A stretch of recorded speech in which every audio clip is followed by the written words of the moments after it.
فلا أقسم بمواقع النجوم وإنه لقسم لو تعلمون عظيم إنه لقرآن كريم في كتاب مكنون لا يمسه إلا المطهرون تنزيل من رب العالمين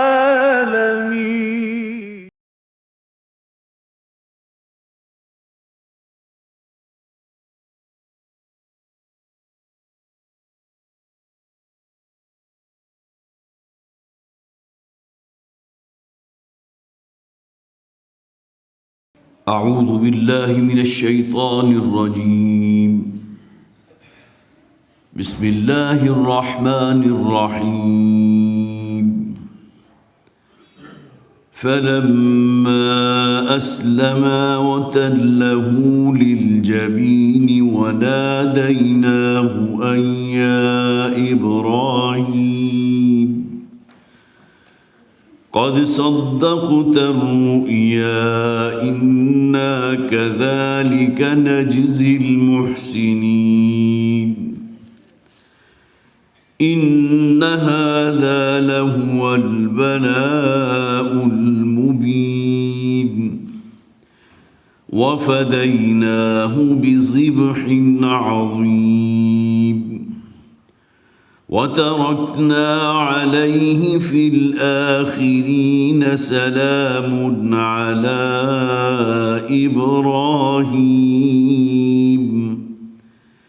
كذلك نجزي المحسنين إنه من عبادنا المؤمنين وبشرناه بإسحاق نبيا من الصالحين وباركنا عليه وعلى إسحاق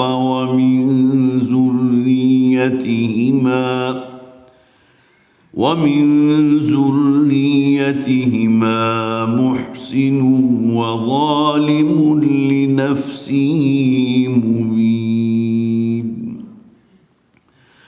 ولقد مننا على موسى وهارون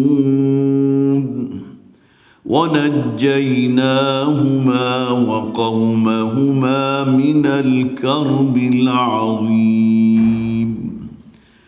ونصرناهم فكانوا هم الغالبين وآتيناهما الكتاب المستبين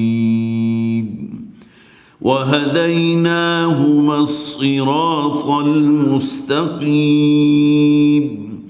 وتركنا عليهما في الآخرين سلام على موسى وهارون إنا كذلك نجزي المحسنين إنهما من عبادنا المؤمنين وإن إلياس لمن المرسلين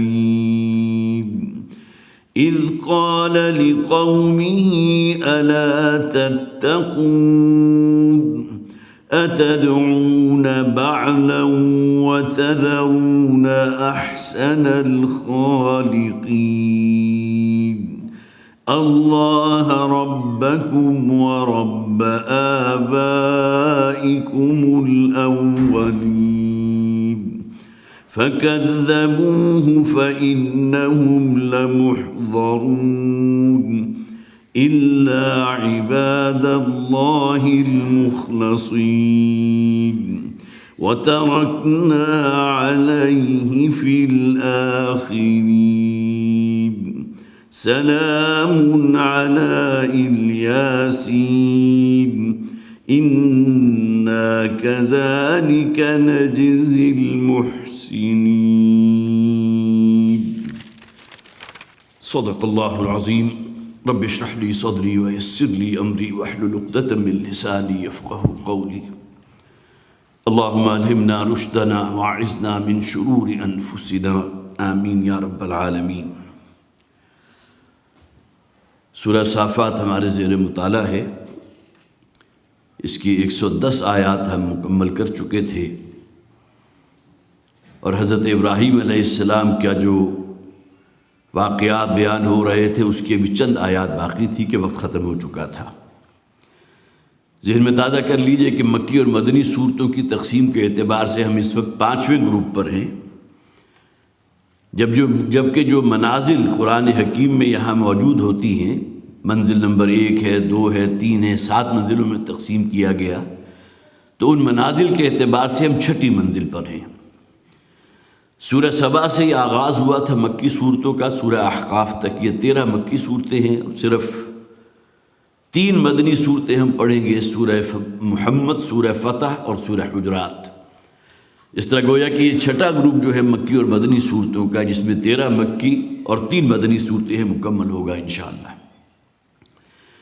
مکی صورتوں کا جو اسلوب ہے آپ کو معلوم ہے، ان لوگوں کی ہٹ درمی جن کے سامنے اس قرآن کی دعوت کو پیش کیا جا رہا تھا، ان کی ضد، ان کا عناد، اور سب سے بڑھ کر یہ بات کہ مرنے کے بعد کی زندگی کے کوئی تصور، ہیہات ہیہات لما توعدون، محمد جو بات تم کہہ رہے ہو یہ بہت دور کی کوڑی ہے، یہ کوئی ہونے والی بات نہیں لگتی۔ وہ آیات ہم نے پڑھی تھی پچھلے ہی رکوع میں، کہ جس میں انہوں نے کہا تھا کہ ہم اور ہمارے آباء و اجداد جنہیں اس دنیا سے گئے ہوئے سینکڑوں برس بیت چکے، انہیں دوبارہ زندہ کیسے کیا جا سکتا ہے؟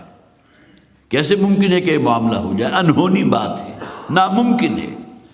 لہذا مختلف اسالیب سے قرآن حکیم میں یہ بات سمجھانے کی بھی کوشش کی گئی، تم زمین کو دیکھتے ہو بالکل مردہ ہے، آسمان سے باران رحمت کا نزول ہوتا ہے اور اس زمین کے اندر زندگی پیدا ہو جاتی ہے، رویدگی پیدا ہو جاتی ہے، زمین زندہ ہو جاتی ہے۔ اسی طرح قرآن میں کئی مقامات پر یہ کہا گیا تم اپنی تخلیق پر غور کرو، تمہارا نقطہ آغاز تھا کیا؟ ایک بوند تھی نا، اسی سے ایک مکمل انسان کی شکل میں جس اللہ نے تمہیں تخلیق فرما دیا، کیا وہ قادر نہیں اس بات پر؟ الیس بقادر علی ان یحیی الموتى، کیا اس بات پر قادر نہیں ہے کہ تمہیں مرنے کے بعد دوبارہ زندگی عطا کر دے، تمہیں دوبارہ زندہ کر دے؟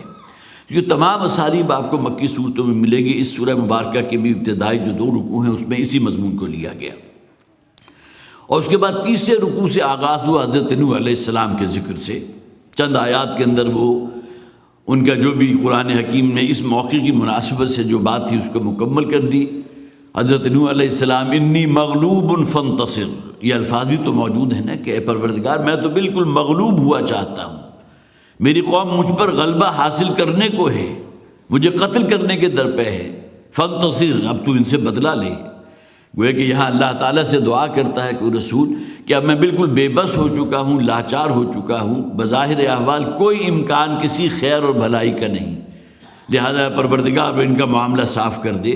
جیسا کہ حضرت نوح علیہ السلام کے ذکر پر پوری سورہ نوح موجود ہے، اور اس میں آخر میں جو دعا ہے جسے آپ بددعائیہ الفاظ کہہ سکتے ہیں حضرت نوح علیہ السلام کے، رب لا تذر علی الارض من الکافرین دیارا انک ان تذرهم یضلوا عبادک ولا یلدوا الا فاجرا کفارا، اے پروردگار اس زمین پر اب کوئی کافروں کا کوئی بستہ گھر زندہ نہ چھوڑ، اس لیے کہ ان میں سے اگر ایک شخص بھی بچ گیا تو اس کی نسل کے اندر وہی کفر اور وہ شرک جو ہے وہ پھر آگے جاری و ساری رہے گا، یہ اگر جنیں گے بھی تو سوائے کافروں اور مشرکوں کے اور کچھ نہیں جنیں گے۔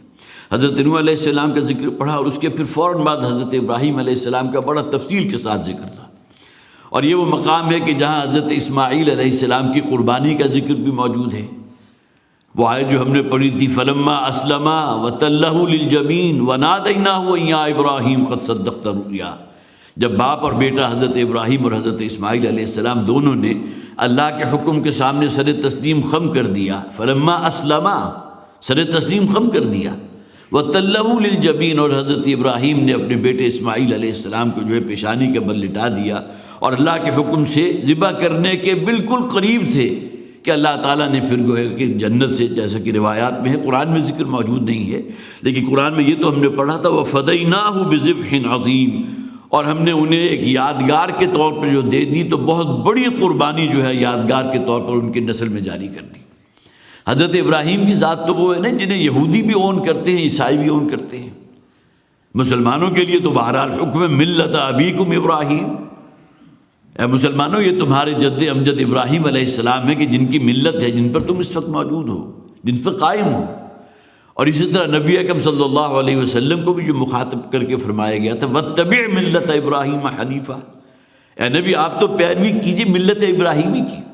تو حضرت ابراہیم علیہ السلام کو جو ٹریبیوٹس جو ہیں قرآن حکیم میں پیش کیے گئے ہیں، واقعتاً اس کے مماثل اور کوئی اور نبی اور رسول نہیں ہے۔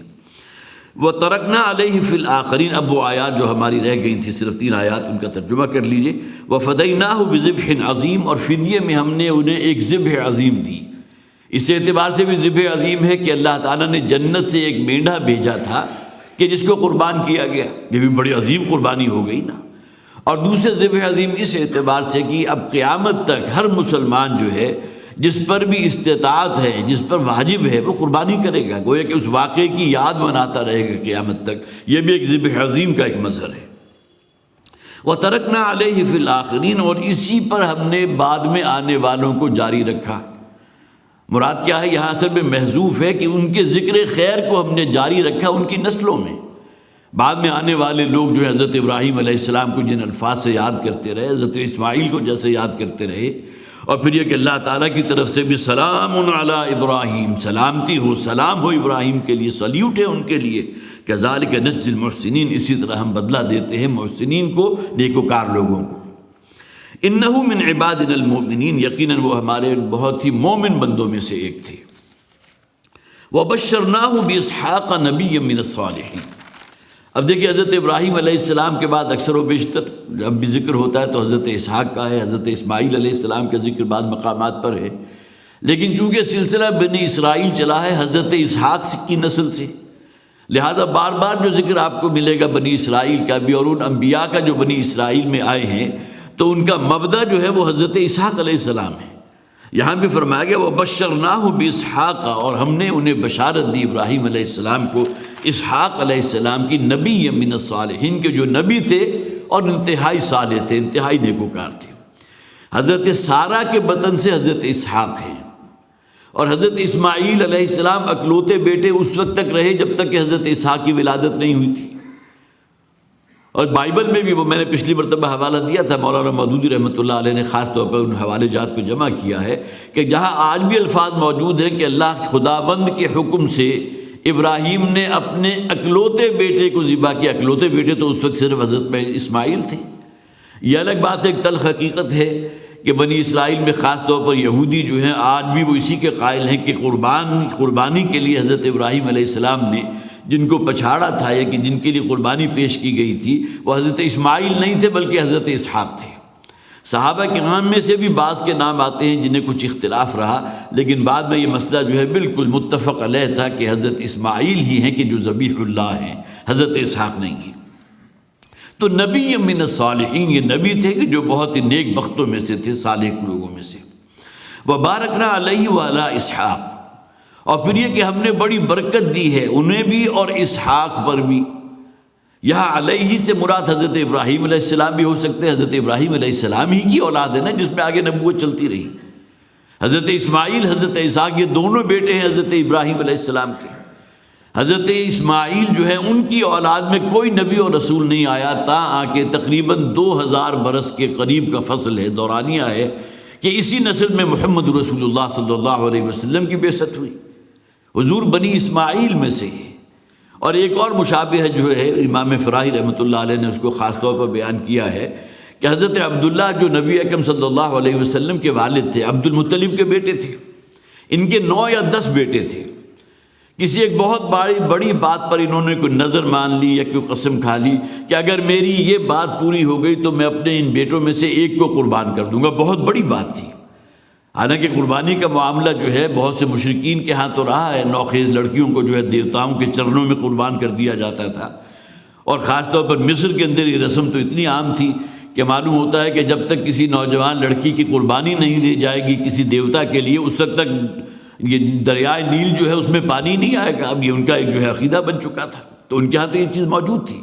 لیکن بعض روایات میں ہے، آپ کو یہ سیرت کی کتابوں میں مل جائے گا کہ حضرت عبداللہ نے جو ہے وہ منت، حضرت عبد المطلب نے جو حضور کے دادا ہیں، ان کے 9 بیٹے جن میں ایک عبداللہ ہیں، جن کے بیٹے ہیں محمد رسول اللہ صلی اللہ علیہ وسلم، انہوں نے کسی معاملے میں نظر مانی تھی کہ اگر میرا یہ معاملہ پورا ہو گیا، یہ میری نظر پوری ہو گئی تو میں اپنے بیٹوں میں سے ایک کو ذبح کروں گا۔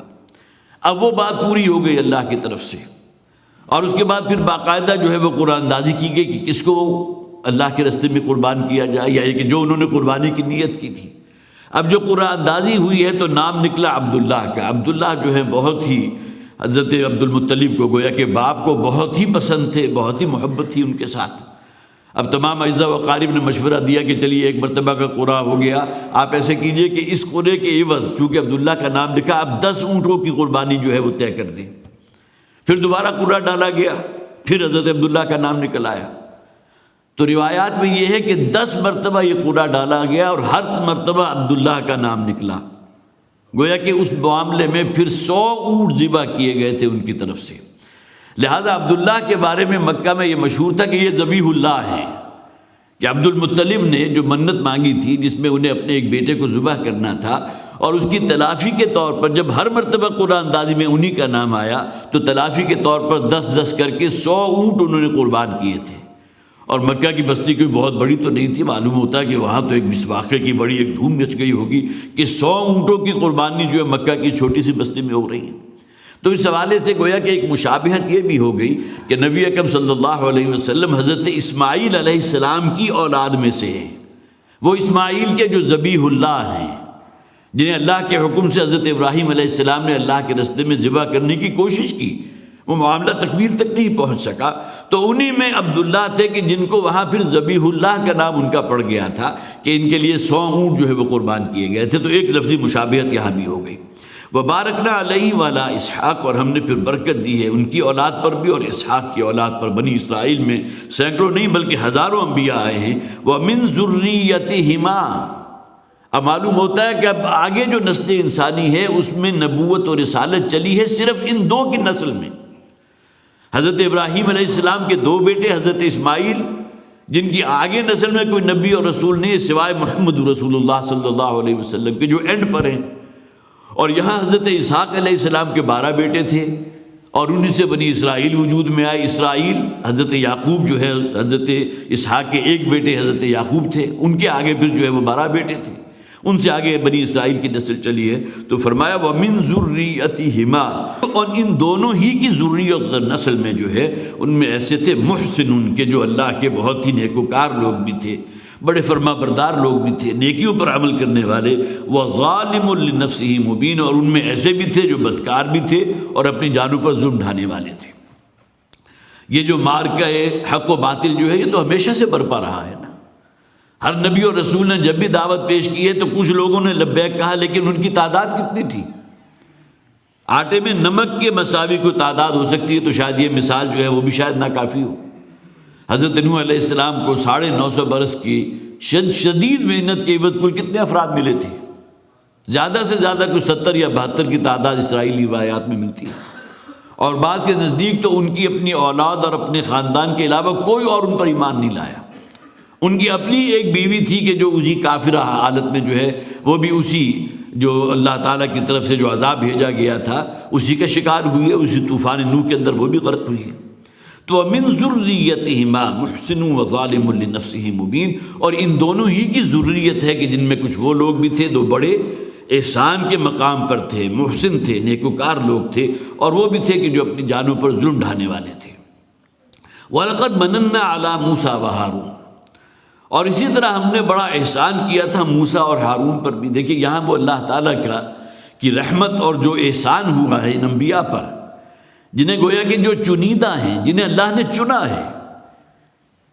اب اس وقت تک جو لوگ بھی موجود تھے جب حضرت موسیٰ علیہ السلام کو رسالت کے لیے چنا گیا، حضرت ہارون کو چنا گیا، اسی طرح ہر نبی اور رسول کو جو چنا گیا، تو یہ انتخاب تو اللہ تعالیٰ کا ہے نا۔ تو یہ اللہ کی طرف سے بطور احسان ہے۔ وَلَقَدْ مَنَنَّا عَلَى مُوسَىٰ وَهَارُونَ، منّا یمنو آتا ہے احسان جتانے کے لیے کہ ہمارا بڑا احسان ہے کہ جو حضرت موسیٰ علیہ السلام اور ان کے بھائی ہارون پر ہوا۔ وَنَجَّيْنَاهُمَا وَقَوْمَهُمَا مِنَ الْكَرْبِ الْعَظِيمِ، اور ان دونوں کو بھی ہم نے بچا دیا اور نجات دی، اور ان کی قوم کو بھی ایک بہت بڑی گھبراہٹ سے، بہت بڑے کرب اور تکلیف سے۔ یہ اصل میں وہ استبداد اور ظلم تھا جو فرعون کرتا تھا بنی اسرائیل پر۔ تفصیل کے ساتھ حضرت موسیٰ علیہ السلام کا ذکر سورہ بقرہ میں بھی ہے، سورہ آل عمران میں بھی ہے، بہت سی مکی صورتوں میں بھی ہے، اور یہ بات میں پہلے بھی عرض کر چکا ہوں کہ جملہ انبیاء اور رسول میں سب سے بڑھ کر تعداد آیات کے اعتبار سے ذکر حضرت موسیٰ کا ہے۔ تقریباً 6,500 یا 6,500 جو آیات ہے قرآن حکیم کی، اس لیے کہ یہ اختلاف ہے کہ بسم اللہ الرحمن الرحیم جو ہے ہر سورت کا جز ہے یا نہیں۔ اب 114 میں سے 113 صورتیں تو وہ ہیں نا جن کے آغاز میں بسم اللہ موجود ہے، لہذا جو لوگ جو ہے بسم اللہ کو اس کا جز مانتے ہیں ان کے نزدیک تعداد جو ہے وہ بڑھ جاتی ہے، وہ تقریباً 6,400 کے کچھ بن جاتی ہے، اور جو لوگ بسم اللہ کو اس میں سے خارج کر دیتے ہیں کہ یہ گویا کہ ابتدا ہے اس صورت کی، وہ اللہ کے نام سے ہوتی ہے۔ ہر نیک کام کا نام جو ہے، ہر کام کا آغاز اللہ کے نام سے ہونا چاہیے، اس لحاظ سے وہ اس صورت میں سے بسم اللہ کو نکال دیتے ہیں، ان کی تعداد کچھ کم رہ جاتی ہے۔ لیکن بہرحال تقریباً 6,500 اگر آیات آپ سمجھے تو اس میں سے 555 آیات ہیں جو تحقیق کی گئی ہے کہ وہ حضرت موسیٰ علیہ السلام کے ذکر پر ہیں، تو بڑی تفصیل کے ساتھ ان کا ذکر یہاں بہت ہی اختصار کے ساتھ۔ وَنَجَّيْنَاهُمَا وَقَوْمَهُمَا مِنَ الْكَرْبِ الْعَظِيمِ، اور ان دونوں کو بھی ہم نے نجات دی تھی، بچایا تھا، اور ان کی قوم کو بھی اس بڑی گھبراہٹ سے اور اس بڑے ظلم اور جور سے اور تشدد سے اور استبداد سے جو فرعون ان پر کرتا تھا۔ اور اس سے بڑھ کر ظلم جو ہے وہ چشم فلک نے تو آج تک نہیں دیکھا ہوگا نا، کہ اس کی طرف سے یہ آرڈیننس جاری کر دیا گیا تھا جس کا ذکر قرآن میں 5-6 جگہ موجود ہے کہ آئندہ سے جس گھرانے میں بھی، بنی اسرائیل کے گھرانے میں بھی بیٹے کی ولادت ہوگی تو اس کو اسی موقع پر قتل کر دیا جائے، اسے ہلاک کر دیا جائے۔ اور اس کی بنیاد جو تھی وہ کوئی عجیب و غریب قسم کا خواب تھا کہ جو روایات میں ملتا ہے، جو فرعون نے دیکھا تھا کہ بنی اسرائیل کی نسل میں سے ایک بچہ پیدا ہوگا جو تمہاری تخت اور حکومت کے لیے خطرہ بن جائے گا، تمہارے تخت و تاراج جو ہے اس پر قابض ہو جائے گا، لہذا اس کے گویا کہ انسداد کے طور پر اس نے یہ کام کیا کہ وہ آرڈیننس جاری کر دیا۔ اس سے بڑھ کر جسے آپ کہیے کہ بہیمانہ اور درندوں والا سلوک کیا ہوگا کہ وہ بیٹا کہ جس کی ابھی ولادت ہوئی ہے، اور جیسے ان کے ہرکارے پھر رہے ہوتے تھے ان قبائل کے اندر، جو بنی اسرائیل کے قبیلے تھے ان گلیوں کوچوں کے اندر، اور انہیں معلوم ہوتا تھا یہ تو اللہ تعالیٰ کی خاص رحمت کا ظہور ہوا نا کہ حضرت موسیٰ علیہ السلام کی ولادت ہوئی ہے اور اس کو پھر مخفی بھی رکھا گیا، پھر اللہ کے حکم سے انہیں ایک لکڑی کے تابوت میں یا چھوٹے سے صندوق میں جو ہے وہ قرآن میں سورہ طٰہٰ کے اندر ذکر موجود ہے، اللہ نے حکم دیا کہ اس میں دریا میں اس کو بہا دو۔ تو یہ تمام چیزیں ہیں جو قرآن میں موجود ہیں۔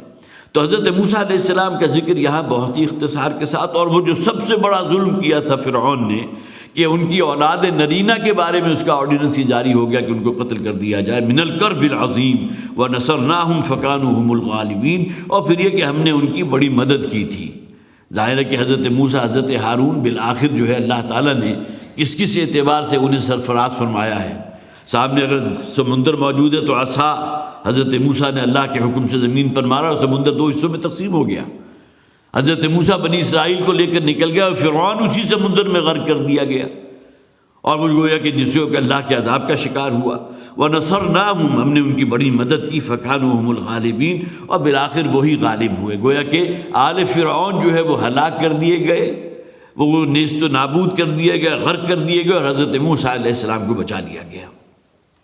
وَآتَيْنَاهُمَ الْكِتَابَ الْمُسْتَبِينَ، اور ان دونوں ہی کو ہم نے عطا کی تھی وہ کتاب کہ جو بہت روشن اور دلائل سے بڑی ہوئی کتاب ہے۔ یہ 10 کمانڈمنٹس یا احکام عشرہ تو وہ اصل میں اس کے جو شرعی احکامات ہیں ان کا خلاصہ ہے، ورنہ تورات جو ہے اس کے اندر مواعظ بھی ہے، اور پھر اس کے اندر جو روشن دلیلیں موجود تھیں، جو واضح تعلیمات موجود تھیں، اللہ تعالیٰ کے واضح احکامات موجود تھے، کتاب المستبین۔ یہاں جو فرمایا گیا کہ ہم نے ان دونوں کو عطا کی، تو مراد حضرت موسیٰ علیہ السلام ہی ہے۔ گویا کہ یہ دونوں چونکہ حضرت ہارون حضرت موسیٰ سے عمر میں بڑے تھے، لیکن یہ کہ بہرحال حضرت موسیٰ علیہ السلام کو وہ خلعت رسالت جو ہے خاص طور پر ان کے سر پر اللہ تعالیٰ نے سجایا، اور انہی کو حکم دیا تھا اذهب الى فرعون انه طغى۔ اگرچہ ان کی مائیت میں حضرت ہارون بھی موجود تھے، لیکن یہ کہ حکم تو حضرت موسیٰ علیہ السلام کو دیا گیا۔ وَهَدَيْنَاهُمَ الصِّرَاطَ الْمُسْتَقِيمَ، اور پھر ان دونوں کو ہم نے راستہ دکھا دیا صراط مستقیم کا، ان کو راہ سجا دی صراط مستقیم کی۔ اللہ تعالیٰ کی جو بھی الہامی کتاب ہوگی وہ اسی صراط مستقیم کی نشاندہی کرتی ہے۔ آج ہمارے پاس اگر قرآن موجود ہے جس میں کہیں کسی غلطی کا امکان نہیں، نہ کسی تبدیلی کا امکان ہے، اِنَّا نَحْنُ نَزَّلْنَا الذِّكْرَ وَإِنَّا لَهُ لَحَافِظُونَ، تو آج کے دور میں ہمارے لیے مشعل راہ کیا ہے؟ یہی قرآن ہے، یہی صراط مستقیم ہے۔ نماز کی ہر رکعت میں ہم اللہ سے طالب ہیں، اہدنا الصراط المستقیم، ہے پروردگار ہمیں سیدھے راستے کی ہدایت فرما، اس پر چلا دے، اس کی رہنمائی فرما، ہمیں ہماری منزل مقصود کامیابی فوز و فلاح تک پہنچا دے۔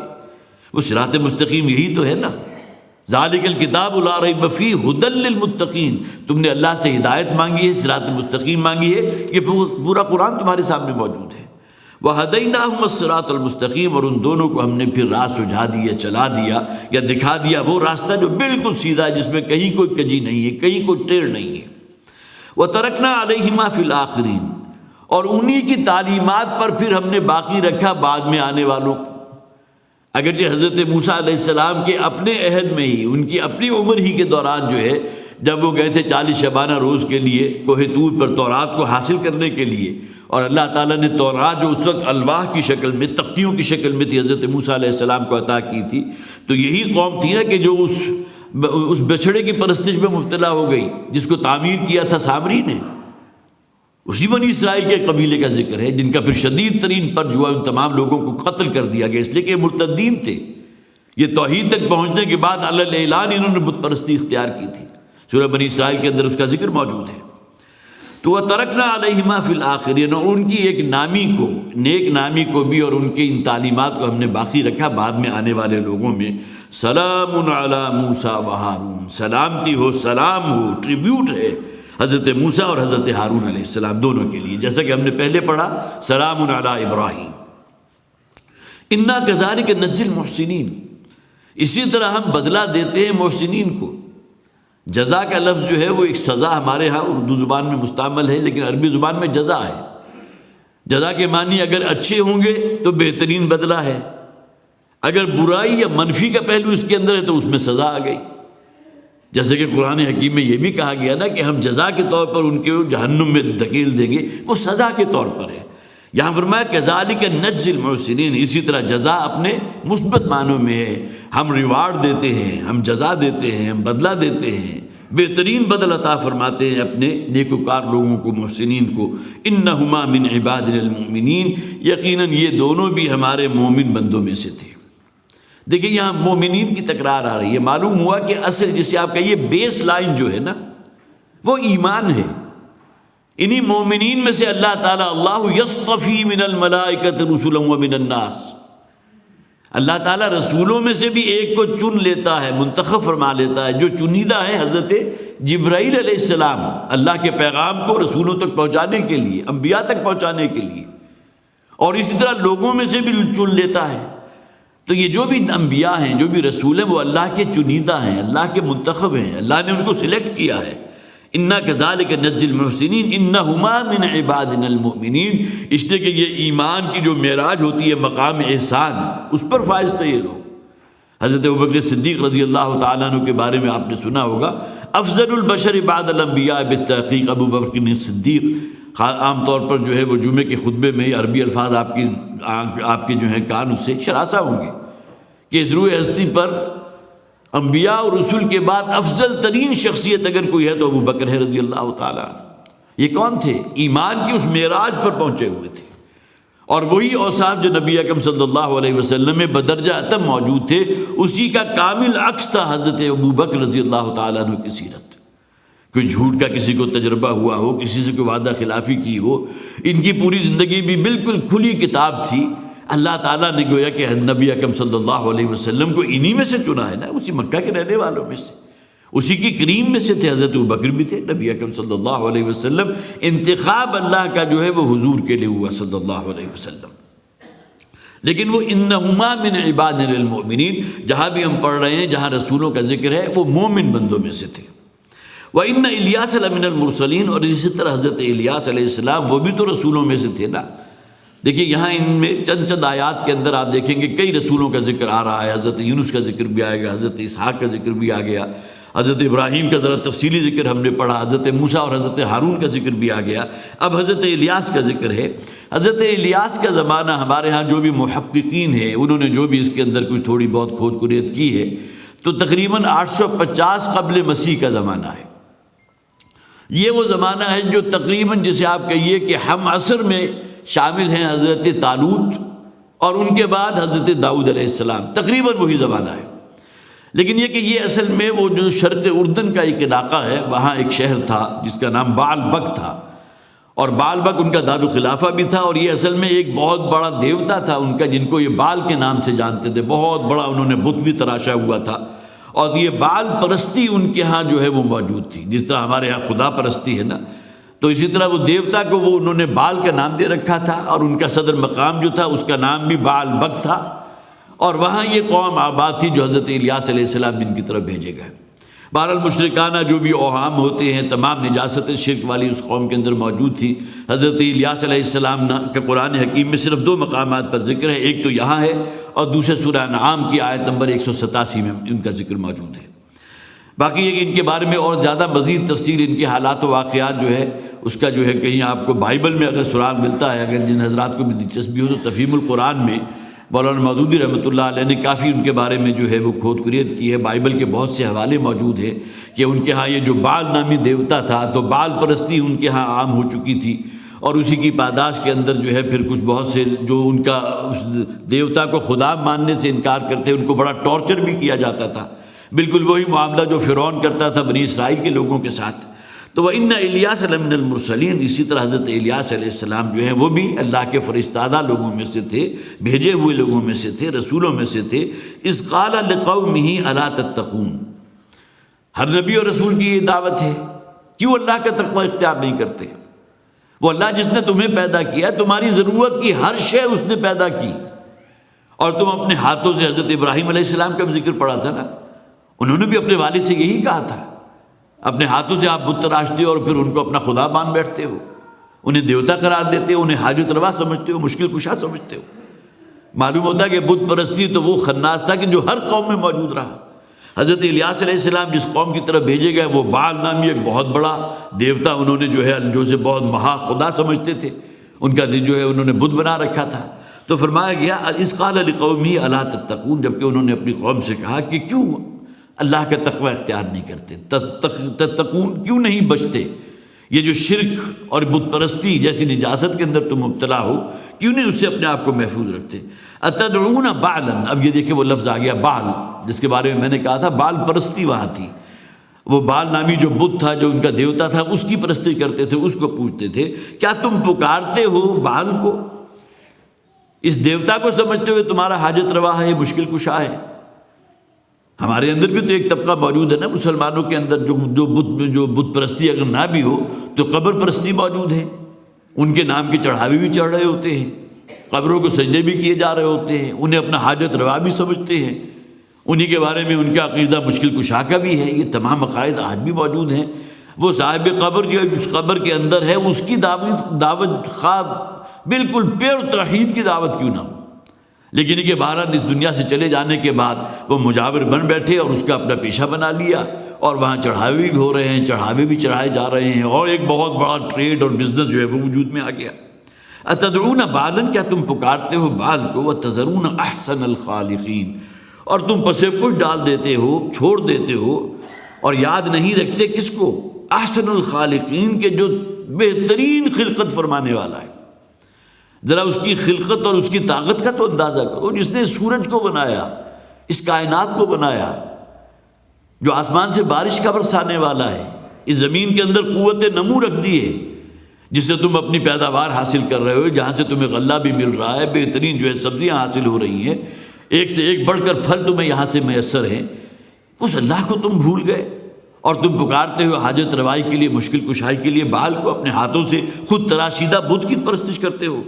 اللہ ربکم و رب آبائکم الاولین، جبکہ اللہ ہے کہ جو تمہارا بھی رب ہے اور تمہارے آباء و اجداد۔ اس لیے کہ یہ جو تعصب ہمیشہ ہر قوم میں موجود رہا آج بھی ہے۔ اب وہ تعصب پیدا ہو جاتا ہے اپنے آباء و اجداد جس طریقے پر ہیں وہ بڑا مقدس ہے، لہذا جیسے آپ کے یہ سینگ پھنسانے سے پھر کوئی بات نہیں آتا ہے، ایک دوسرے کے ساتھ مباحثے بھی ہو رہے ہیں، ایک دوسرے کا رد بھی کیا جا رہا ہے، ایک دوسرے کے نیچا بھی دکھایا جا رہا ہے. تو یہ تعصب ان لوگوں میں بھی تو موجود تھا نا. وہ یہ سمجھتے تھے کہ جس رستے پر ہیں یہ ہمارے جو دیوتا بال ہے اس کی تو پرستش ہمارے باپ دادا پردادا سب کرتے رہے، یہ تو بہت مقدس رستہ ہے، اس کو ہم کیسے چھوڑ سکتے ہیں. تو اللہ ربکم، وہ جو رب ہے تمہارا بھی، وہ رب آبائکم الاولین، اور تمہارے جو باپ دادا جو پہلے ہو گزرے ہیں جو پرانے زمانے کے، ان کا بھی رب وہی تھا. فکذبوہ فانہم لمحضرون، اور نتیجہ کیا نکلا کہ قوم نے ان کا انکار کر دیا.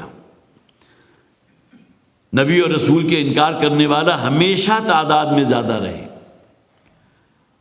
اور آپ نے دیکھا مکی صورتوں کے اندر جن رسولوں کا ذکر بھی موجود ہے، سوائے ان چند اہل ایمان کے کہ جو رسول پر ایمان لائے تھے وہ بچائے گئے، سب کو اللہ تعالیٰ کے عذاب نے ہلاک کر دیا. قوم عاد ہے، قوم ثمود ہے، قوم شعیب ہے، قوم لوط ہے، اسی طرح آل فرعون ہے.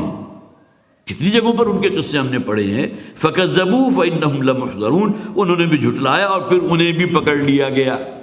یا یہ کہ قیامت کے دن انہیں پکڑا جائے گا. یہاں جیسا کہ میں نے عرض کیا تھا، قرآن حکیم میں صرف 2 صورتیں ہیں، 2 مقامات ہیں جہاں حضرت الیاس کا ذکر ہے. سورہ انعام کے اندر موجود ہے ان کا ذکر، اور دوسرے یہاں سورہ صافات کے اندر. لہذا ان دونوں مقامات پر اس کی تصریح نہیں کہ ان پر اللہ کا عذاب آیا اور کس شکل میں آیا. قوم لوط کے بارے میں تو سب کو معلوم ہے نا، ان پر تو آسمان سے پتھروں کی بارش کی گئی تھی. قوم عاد کے بارے میں قرآن میں موجود ہے کہ تیز و تند جو جھکڑ چلا تھا تو چٹانوں سے ٹکرا کر ان لوگوں کا قیمہ بھرکس بنا دیا گیا. اسی طرح قوم ثمود جو تھی وہ ایک چنگھاڑ تھی، وہ چیخ تھی جس کی وجہ سے پوری قوم کے اوپر ہلاکت جو ہے وہ مسلط کر دی گئی. اللہ کے عذاب کے مختلف شکلیں تھیں، کہیں خسف بھی ہوا ہے، کہیں کوئی زلزلہ آیا ہے، کہیں صیحہ موجود ہے، کہیں آسمان سے پتھروں کی بارش ہوئی ہے. لیکن یہ کہ اس قوم کے بارے میں معلوم نہیں ہے، لہٰذا یہاں یہ طے نہیں کیا جا سکتا. لمحضرون، بالآخر انہیں پکڑ لیا گیا. آیا اس عذاب میں، اس دنیا ہی میں عذاب ان کے اوپر آیا. لیکن چونکہ وہ بھی تھے رسولوں میں سے، تو اللہ تعالیٰ کی تو یہ سنت ہے، اس کا ذکر یہاں موجود نہیں، وہ الگ بات ہے کہ اگر رسول کی دعوت کو رد کر دیا گیا تو پھر اس قوم کو معاف نہیں کیا جاتا، پھر قوم لازماً ہلاک کی جاتی ہے. نبیوں کا معاملہ یہ نہیں ہے، جیسے کہ پہلے میں عرض کر چکا ہوں کہ انبیاء کا تو قتل بھی ہوا ہے، ان کو تو گویا کہ اللہ کے رستے میں شہید بھی کر دیا گیا. حضرت یحییٰ علیہ السلام کو شہید کیا گیا اللہ کے رستے میں. اسی طرح اور بھی بہتوں کا ذکر ہے. قرآن خود کہتا ہے کہ انہوں نے کئی انبیاء کو شہید کیا بنی اسرائیل نے. بہت بڑا جرم ہے ان لوگوں کا. لیکن یہ کہ رسول شہید نہیں کیے جاتے. رسول جو ہے یا تو وہ کامیاب ہوں گے بئی معنی، لازماً کامیاب ہوں گے، جیسے کہ قرآن میں فرمایا گیا انہم لہم المنصورون وان جندنا لہم الغالبون. یہ رسولوں کی تو لازماً مدد کی جاتی ہے اور وہ لازماً غالب ہو کر رہتے. کتب اللہ لاغلبن انا ورسلی، اللہ تعالیٰ نے یہ بات تو طے کر دی ہے کہ میں اور میرا رسول لازماً غالب آ کر رہیں گے. لیکن وہ غلبہ کس صورت میں ہوتا تھا کہ پوری قوم جو مشرک ہے، جنہوں نے اس کو رسول کی دعوت کو رد کر دیا، انہیں تباہ کر دیا گیا، انہیں ہلاک کر دیا گیا. نتیجتاً باقی صرف وہی لوگ رہے جو اہل ایمان تھے یا وہ رسول وقت. اب گویا کہ ان کا غلبہ ہو گیا بے ایمانہ کہ کوئی کافر موجود ہی نہیں ہے، سب کے سب ہلاک کر دیے گئے. فَكَذَّبُوا فَإِنَّهُمْ لَمُحْضَرُونَ، اور پھر یہ کہ انہوں نے جھٹلایا اس کو، حضرت الیاس علیہ السلام کو ان کی قوم نے. فَإِنَّهُمْ لَمُحْضَرُونَ، اور پھر وہ بھی پکڑ لیے گئے. آخرت میں پکڑے جائیں گے، اس دنیا میں بھی کوئی عذاب آیا. إِلَّا عِبَادَ اللَّهِ الْمُخْلَصِينَ، ہاں سوائے ان بندوں کے کہ جو واقعتاً اللہ کی بندگی کا حق ادا کرنے والے ہیں. عبدیت کہتے کسے ہیں؟ اللہ کی فرما برداری کلیتاً اللہ کے تابع ہو جانا، اور صرف اطاعت نہیں بلکہ اللہ کے ساتھ ایک شدید محبت کا معاملہ. یہ عبد کی اصطلاح تو تب پوری ہوگی نا. عبدیت کاملہ کے مقام پر ہے نبی اکرم صلی اللہ علیہ وسلم، اور اللہ تعالیٰ کو یہ نسبت عبدیت جو ہے حضور کے ساتھ وہ زیادہ پسند ہے. قرآن حکیم میں جہاں بھی، اس کا بھی ذکر میں پہلے کر چکا ہوں، جہاں بھی نبی اکرم صلی اللہ علیہ وسلم پر اللہ تعالیٰ نے اپنے احسان کا ذکر، اپنے انعام کا ذکر کیا، وہاں حضور کی نسبت عبدیت کو فوقیت دی ہے. سبحان الذی اسری بعبدہ لیلا من المسجد الحرام الی المسجد الاقصی. بڑی پاک ہے، بڑی اعلیٰ و عرفہ ہے وہ ذات جو اپنے بندے کو لے گئی مسجد حرام سے مسجد اقصی تک راتوں رات. اسی طرح اس سے فوراً بعد سورہ کہف موجود ہے، الحمدللہ الذی انزل علی عبدہ الکتاب ولم یجعل لہ عوجا. یہاں گویا کہ یہ نزول اس کتاب کا محمد رسول اللہ صلی اللہ علیہ وسلم پر اللہ کا بہت بڑا انعام و احسان. رہتی دنیا تک یہ کتاب ہدایت ہے جو نازل ہوئی محمد پر صلی اللہ علیہ وسلم، یہاں بھی نسبت عبدیت کو فوقیت دی گئی۔ الحمدللہ الذی انزل علی عبدہ الکتاب۔ تو الا عباد اللہ المخلصین، انہی میں وہ اللہ کے نیک بندے ہوتے ہیں جنہیں اللہ سے بڑی شدید محبت ہوتی ہے۔ والذین آمنوا اشد حبا للہ، وہ لوگ جو واقعتاً ایمان والے ہیں ان کے دلوں میں تو شدید ترین محبت اللہ کی محبت ہوتی ہے۔ الا عباد اللہ المخلصین، ہاں نہیں پکڑے گئے صرف وہی لوگ اس دنیا میں عذاب سے بھی بچ گئے اور آخرت میں بھی فوز و فلاح سے امکنار ہوں گے، وہ لوگ کہ جو واقعتاً اللہ کے بندے ہیں، المخلصین کہ جو اللہ کے چنے ہوئے ہیں، چنیدہ بندے ہیں جنہیں اللہ نے خالص کر لیا اپنے بندگی کے لیے۔ وَتَرَكْنَا عَلَيْهِ فِي الْآخِرِينَ، اور پھر انہی کی تعلیمات حضرت الیاس، جیسے کہ ہم نے پہلے حضرت ابراہیم کے زمانے میں بھی پڑھا، اور اسی طرح حضرت موسیٰ علیہ السلام وَتَرَكْنَا عَلَيْهِمَا فِي الْآخِرِينَ، انہی کی تعلیمات تھی، انہی کا ذکر خیر تھا، انہی کی نیک نامی تھی کہ جو ان کے بعد کی نسل میں بھی سب ان کو گویا کہ ایٹریبیوٹ پیش کرتے رہے کہ اللہ کے رسول تھے جو بڑے جلیل القدر تھے۔ بعد میں آنے والوں پر سلام علی الیاسین، سلامتی ہو الیاسین پر۔ اب اس میں بھی دو تین رائے ہیں۔ حضرت الیاس علیہ السلام کا نام یہ بھی کہا گیا کہ یہاں چونکہ بالکل وہی وزن ہے تو اسی نام کو جو ہے یہاں تھوڑا سا تبدیل کر دیا گیا، اور یہ عربی زبان میں ہوتا ہے عام طور پر، وزن کے اس تقاضے کو پورا کرنے کے لیے جو ہے اس میں کوئی چینج ہو جاتی ہے۔ جس طرح وادی سینا، طور سینا کا ذکر ہے، لیکن یہ کہ سینین کا ذکر بھی ہے، وہ طور سینین و ھذا البلد الامین، حالانکہ سینین جو ہے وہ اس حوالے سے صرف اس وزن کے لیے کہہ دیجئے، یا یہ کہ وہ عربی لغت کے اندر یہ قاعدہ موجود ہے، لہٰذا الیاس سے الیاسین بن گئے، گویا کہ ان کا اپنا ہی نام ہے۔ ایک روایت یہ بھی ہے یہ آل یاسین ہے، گویا کہ حضرت الیاس کی اولاد، ان میں جو بھی نیکوکار تھے ان کے لیے اللہ تعالیٰ کی طرف سے ٹریبیوٹ بھی ہے، سلامتی بھی ہے اور سلام بھی ہے۔ اسی طرح ایک رائے جو حضرت عبداللہ ابن مسعود رضی اللہ تعالیٰ عنہ کی بڑی شاذ رائے ہے، وہ چونکہ اس سے متصل قبل پہلے ہم نے جو سورت پڑھی تھی وہ سورہ یاسین تھی، اور بعض روایات میں یاسین حضور کے ناموں میں سے بھی ایک نام ہے، یاسین والقرآن الحکیم انک لمن المرسلین۔ یاسین یہاں گویا کہ اگر حضور کی ذات ہے تو حضور کو مخاطب کیا گیا کہ قرآن اس بات پر شاہد ہے، قرآن گواہ ہے کہ آپ ہیں اللہ کے رسول، اللہ کے فرستادہ، اللہ کے بھیجے ہوئے۔ تو حضرت عبداللہ ابن مسعود رضی اللہ تعالیٰ عنہ کی ایک شاذ رائے سامنے آئی ہے کہ اگر ان کی قرات میں پڑھے تو وہ آل یاسین ہوگا، گویا کہ سلام علی آل یاسین، الیاسین آل یاسین، گویا کہ حضرت نبی اکرم صلی اللہ علیہ وسلم کے ناموں میں سے ایک نام یاسین، اور ان کی آل محمد صلی اللہ علیہ وسلم وہ بھی مراد ہے۔ بہرحال یہ تینوں آراء جو ہیں مختلف تفاسیر کے اندر اس کا ذکر تھا، وہ جو میں نے آپ کے سامنے کر دی۔ انا کذالک نجزی المحسنین، اسی طرح ہم جزا دیتے ہیں محسنین کو، نیکوکار لوگوں کو جنہوں نے رسول کی دعوت پر لبیک کہا اور اللہ کی کامل اطاعت اختیار کی۔ انہ من عبادنا المؤمنین، یقیناً حضرت الیاس علیہ السلام بھی ہمارے مومن بندوں میں سے تھے۔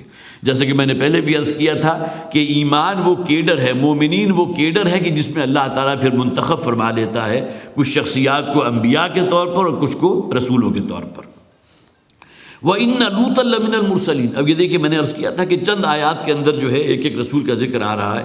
وَإِنَّ لُوطًا لَمِنَ الْمُرْسَلِينَ، اور یقیناً لوط علیہ السلام جو ہے وہ بھی تو رسولوں میں سے بھیجے ہوئے تھے نا، وہ بھی تو اللہ کے فرستادہ تھے، اللہ کے بھیجے ہوئوں میں سے تھے۔ اِذْ نَجَّيْنَاهُ وَأَهْلَهُ أَجْمَعِينَ، جبکہ ہم نے انہیں بھی نجات دی اور ان کے اہل کو، ان تمام گھر والوں کو۔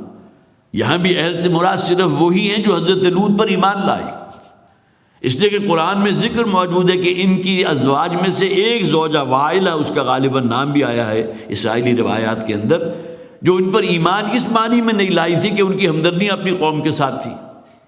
حضرت لوط کی زوجیت میں تھی لیکن وہ ان مشرکین کے ساتھ ان کی ہمدردیاں تھیں، بلکہ روایات تو یہ بھی ہے کہ وہ مخبری کیا کرتی تھیں اپنی قوم کے پاس کہ جب کوئی مہمان آتے تھے، اور خاص طور پر وہ جو 3 فرشتے آئے تھے بہت خوبصورت جو ہے نوخیز نوجوانوں کی شکل میں، لڑکوں کی شکل میں، تو ان کی مخبری کرنے والوں میں تو یہ ان کی بیوی موجود تھی، تو جس کے بارے میں کہہ دیا گیا حضرت لوط علیہ السلام کو کہ ہم جو آسمان سے عذاب بھیجیں گے تو الا امرأتک، سوائے تیری اس بیوی کے کہ جس کی ہمدردیاں اپنی قوم کے ساتھ تھی، گویا کہ جس کا انجام پھر انہی مشرکین اور کافرین کے ساتھ ہوا۔ تو اہل میں یہاں اجمعین میں وہ گویا کہ نکل گئی، اور بھی جو ان پر ایمان نہیں لایا تھا۔ اسی طرح ان کا ایک بیٹا جس کا نام اسرائیلی روایات میں کنعان آتا ہے، جس کا ذکر قرآن میں اس اعتبار سے موجود ہے کہ وہ بیٹا جو ہے جب وہ کہیں ڈبکیاں کھا رہا تھا، غوطے آ رہے تھے اس کو، جیسے جیسے وہ پانی جو ہے طوفان نوح والا بڑھا ہے، اور سامنے ایک چٹان موجود تھی. حضرت نوح علیہ السلام نے یا بنی ارکب معنا آواز دی اپنے بیٹے کو کہ آؤ ہمارے ساتھ اس کشتی میں سوار ہو جاؤ. اور لیکن یہ کہ ان کی نگاہوں کے سامنے وہ جو ہے ایک تیز و تند لہر آئی ہے اور اس کے بعد وہ بھی مغرقین میں سے ہو گیا، غرق ہونے والوں میں سے ہو گیا. وہ پورا قصہ جو ہے ہم نے قرآن میں اس سے پہلے پڑھا بھی تھا، غالباً سورہ مائدہ کے اندر ہے. میں چونکہ حافظ قرآن نہیں تو اکثر و بیشتر یہ ریفرنس مجھے یاد نہیں رہتا، لیکن یہ کہ تفصیل سے ذکر موجود ہے حضرت نوح علیہ السلام کے بیٹے کا. اور پھر ایک شکوہ بھی حضرت نوح کا وہاں موجود ہے کہ پروردگار تیرا وعدہ تھا کہ تم میرے اہل کو بچا لے گا. ان ابنی من اہلی و ان وعدک الحق، میرا بیٹا بھی تو میرے اہل میں سے تھا نا، اور تیرا وعدہ تو پختہ ہے، تیرا وعدہ تو حق ہے، سچا وعدہ ہے. اب آگے کچھ ہمت نہیں ہوئی حضرت نوح علیہ السلام کو کہنے کی، لیکن یہ کہ اللہ تعالیٰ کی طرف سے کلیت النفی، انہ لیس من اہلک انہ عمل غیر صالح. وہ تمہارے اہل میں سے کہاں تھا؟ وہ تو ایمان والوں میں سے تھا ہی نہیں. قرآن نے وہاں کا تو اس کے اعمال صحیح نہیں تھے. یہاں ایک نکتہ شاید یہ نکالا جا سکتا ہو کہ شاید ممکن ہے کہ بظاہر وہ مومنین میں سے ہو، حضرت نوح کا بیٹا ہی شمار ہوتا ہو اور اہل ایمان میں سے سمجھتا ہو انہ عمل غیر صالح. تو یہ کہ یہ بھی ایک بنیاد بنتی ہے، خواہ کہ کسی نبی کا بیٹا بھی ہے، لیکن اگر اعمال اور سیرت و کردار کے اعتبار سے وہ جسے آپ کہیے کہ صحیح نہیں ہے تو اس کا انجام بھی اسی قوم کے ساتھ ہوگا، مشرکین کے ساتھ ہوا. اس کا نتیجہ یہ نکلا کہ بہرحال ان کی نگاہوں کے سامنے وہ غرق کر دیا گیا. وَإِنَّ لُوطًا لَمِنَ الْمُرْسَلِينَ إِذْ نَجَّيْنَاهُ وَأَهْلَهُ أَجْمَعِينَ. اسی طرح حضرت لوط علیہ السلام وہ بھی بھیجے ہوئوں میں سے تھے، جبکہ ہم نے انہیں حضرت لوط کو اور ان کے اہل کو، وہی سے بات چلی تھی حضرت نوح علیہ السلام کے بیٹے کی طرف، وَأَهْلَهُ أَجْمَعِينَ، ان کو سب کو ہم نے بچا لیا. إِلَّا عَجُوزًا فِي الْغَابِرِينَ، یہاں دیکھیں ذکر آ گیا سوائے ایک بوڑھی ان کی بیوی کے کہ جو انہی میں سے رہ جانے والوں میں سے تھی، جس کی ہمدردیاں اپنی قوم کے ساتھ تھی. ثم دمرنا الآخرین، اور پھر ہم نے تباہ و برباد کر دیا. دمر یدمر آتا ہے کسی کو ملیا میٹ کر دینا، قیمہ نکال دینا، حصے بکھرے کر دینا. پھر ہم نے پلٹ کر رکھ دیا، بالکل تباہ و برباد کر دی. اور یہ وہ قوم تھی نا جس پر آسمان سے پتھروں کی بارش ہوئی تھی. اور صرف یہ عذاب نہیں ہے، بلکہ روایات جو ملتی ہیں وہ یہ کہ اس پوری بستی کو، سدوم اور عامورہ کی بستیاں ہیں یہ جو عرب کے شمال میں واقع ہیں، اب وہ بالکل ڈیڈ سی کا حصہ بن چکی ہیں. بعض روایات یہ ہیں کہ ڈیڈ سی کا جو ساحلی علاقہ ہے اس میں جب یہ سیٹلائٹ کے ذریعے جو ہے کہیں دیکھا گیا تو معلوم ہوا کہ اس کے تہہ کے اندر کچھ بستیوں کے جو ہے وہ نشانات موجود ہیں. اللہ کے حکم سے فرشتے نے جو ہے اس کو کہیں بلندی پر لے جا کر پوری بستی کو پٹخا ہے. اول تو اسی میں سب لوگ ہلاک ہو گئے. اسی پر اللہ کا غضب جو ہے کہیں جسے آپ کہیے کہ اس پر مزید بھڑکا ہے، اور پھر اللہ تعالیٰ کی طرف سے پتھروں کی بارش ہوئی ہے حاصبہ، وہ تیز و تند ہوا بھی ان کے اوپر چھوڑی گئی ہے. کئی قسم کے عذاب ہیں کہ جس میں اس قوم کو ہلاک کیا گیا. اور ان کا سب سے بڑا عمل کیا تھا؟ عمل قوم لوط، جو عام طور پر ہم کہتے ہیں حضرت لوط علیہ السلام کی قوم کا جو عمل تھا، ہومو سیکشولیٹی تھی، جس کے گویا کے پاداش میں. اور سب سے بڑھ کر ان کا جرم یہ کہ فی نادیکم المنکر، بڑی بڑی مجلسوں کے اندر اس کا اہتمام کیا کرتے تھے، بڑے بڑے پروگرام ہوا کرتے تھے، اور بڑے بڑے جو ہے سٹیج سیٹ ہوا کرتے تھے اس کام کو انجام دینے کے لیے. تو اللہ تعالیٰ کی غیرت جو ہے پھر جوش میں آئی اور وہ معاملہ ہوا. ثم دمرنا الآخرین، اور جو باقی لوگ تھے جو اہل ایمان میں سے نہیں تھے ان کو پھر اللہ نے تباہ و برباد کر دیا، جڑ سے اکھاڑ پھیرا. وَإِنَّكُمْ لَتَمُرُّونَ عَلَيْهِمْ مُصْبِحِينَ، اور تم ہی تو ہو کہ جو ان کی بستیوں پر سے گزرتے ہو صبح و شام. جو بھی تجارتی قافلے جاتے تھے اہل عرب کے، مکہ کے رہنے والوں کے شام کی طرف، تو ان کا گزر ہوتا تھا. اسی طرح قوم صالح جو ہے ان کے مساکن جو ہے وہ بھی سامنے آتے تھے رستے میں، مدائن صالح. اور اسی طرح آگے جو ہے وہ سدوم و عامورہ کی بستیاں جو ہے تباہ شدہ وہ بھی سامنے موجود تھیں. تو یہ تو تمہاری گویا کہ نگاہوں کے سامنے کی بات ہے. ان تباہ شدہ بستیوں کا تم مطالعہ کرتے ہو، تم ان کو دیکھتے ہو، آبزرو کرتے ہو. وَبِاللَّيْلِ أَفَلَا تَعْقِلُونَ، صبح اور شام کے اوقات میں، رات کے اوقات میں تمہارے قافلے گزرتے ہوئے وہاں سے نکلتے ہیں. اور یہ نشان عبرت ہیں ان کی یہ بستیاں کہ جو اب بھی تمہیں گویا کہ یاد دلا رہی ہیں. جو اللہ کے سرکش ہوتے ہیں، جو نافرمان ہوتے ہیں، ان کا انجام اس دنیا میں کیا ہوتا ہے. ابھی اگلا رکوع جو ہے 5واں رکوع، اس میں حضرت یونس علیہ السلام کا ذکر شروع ہو رہا ہے، اور یہی غالباً اس سورہ مبارکہ کا آخری رکوع ہے. انشاءاللہ اس کا مطالعہ ہم اگلی مرتبہ کریں گے. بارک اللہ لی ولکم فی القرآن العظیم ونفعنی وإیاکم بالآیات والذکر الحکیم.